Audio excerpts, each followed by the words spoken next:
Բացի գործը ինքնին իրավական process չի կարելի համարել։ Սա ուղիղ կապ ունի, ինչպես դուք ճիշտ նշեցիք, Հայաստանի միջազգային հեղինակության հետ։ Ու չի համարեմ սա նշում։ Այստեղ գործը, հարցը ոչ թե վերաբերվում է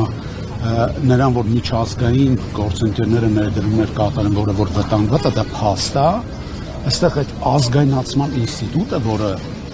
Նիկոլ Փաշինյանը բարձրացրեց, ինքը անհասկանալի process է։ Ոնց կարելի է պետականացնել մասնավոր հիմնարկը, ասենք ինչ-որ մեկ Facebook-յան հրապարակումով կամ անձնական ամբիցիաներից ելնելով։ Այստեղ ոչ միայն դրսից չեն լինի Հայաստան ներդրումներ, այլ Հայաստանում էլ մարդիկ, ովքեր ուզենան ինչ-որ մի բիզնես գործունեություն ծավալեն, բոլորը պետք է լինեն զգուշավոր, բառի բուն իմաստով, որտեղ ինչ-որ մի պահ վարչապետը կարա ցանկանա, որ այդ բիզնեսը էլ չլինի իրանց հետ։ Դուք ինչ-որ բիզնես ունեք։ Ես բիզնես չունեմ։